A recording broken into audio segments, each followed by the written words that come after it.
Nagsumite ang grupong Church Labor Conference ng ilang rekomendasyon kay Labor Secretary Silvestre Bello III hinggil sa pagpapahinto ng contractualization ng mga manggagawa.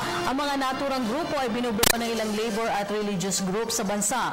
Ilang sa mga suggestions ng grupo ang pagdaraos ng malawakang consultation sa pribado at pampublikong sektor para malaman ang iba't ibang contractual schemes ng mga employers at pagtiyak na papagtibay ni President Rodrigo Duterte ang mga anti-contractualization bills na ihahain sa Kongreso.